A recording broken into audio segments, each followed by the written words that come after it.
যুগের মানুষরা মোটামুটিভাবে 5টা কাজ বেশি করতো। কয়টা কাজ ভাই? 5টা। একটু মনে রাখবেন, আমার সাথে একটু লাইভলি থাকেন। 1 নাম্বার, ওই যুগের মানুষরা শিরক করত। তাদের জীবনের প্রতিটা ক্ষেত্রেই তারা শিরকের পাপে নিমজ্জিত ছিল। 1 নাম্বার, তারা স্ট্যাচু ওয়ার্শিপ করত, মৃত মানুষের পূজা করত, তারা মাধ্যম পূজা করত, তারা কেউ কেউ নাস্তিকতায় বিশ্বাসী ছিল, কেউ বা আল্লাহ পাকের বিধান মানত না, কিন্তু আল্লাহকে বিশ্বাস ঠিকই করত। তো শিরকের পাপ ছিল তাদের কমন পাপ, তারা প্রকৃতি পূজাও করেছে। দ্বিতীয় পাপটা ছিল সুদ। ওই যুগের মানুষেরা রিবা বা সুদের সাথে সম্পৃক্ত ছিল। এটা ছিল ওই যুগের অর্থনৈতিক মহামারী। এরপরে ওই যুগের মানুষরা মাদক দ্রব্যের সাথে সংশ্লিষ্ট ছিল। সমাজের একটা বড় অংশের মানুষ মাদক দ্রব্য সেবন করত।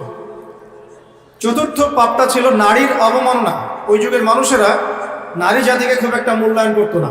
আমরা জানেন, কন্যা সন্তানকে জীবিত কবর পর্যন্ত দেয়া হয়েছে। নারীদের বৈবাহিক তেমন কোনো অধিকার ছিল না, সম্পত্তির অধিকার তো অনেক দূরের কথা। জেনা ব্যভিচার একটা নিত্য নৈমিত্তিক ব্যাপার ছিল। ধর্ষণ, পরকীয়া, জেনা, ব্যভিচার, মেয়েদেরকে বিক্রি করা, এগুলো খুব কমন বিষয় ছিল। আর 5 নম্বর সমস্যা ছিল গোত্রীয় হানাহানি। সামান্য ইস্যুতেই বড় বড় যুদ্ধ হয়ে যেত বিভিন্ন গোত্রের মধ্যে। মূলত এই 5টাই ছিল আইয়ামে জাহিলিয়াতের সবচেয়ে বড় সমস্যা।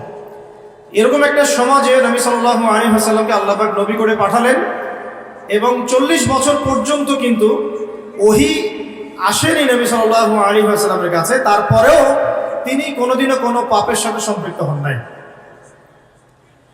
এখন সমাজের এই অসঙ্গতিগুলো নবী সাল্লাল্লাহু আলাইহি ওয়াসাল্লাম দূর করতে চাইতেন।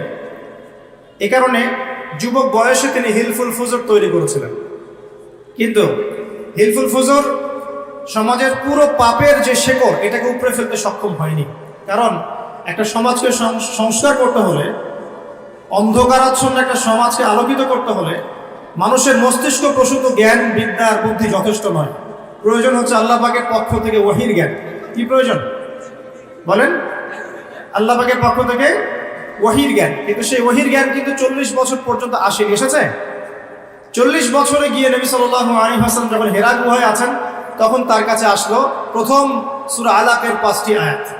ইকরা বিসমি রাব্বিকাল্লাযী খালাক, তারপর কি?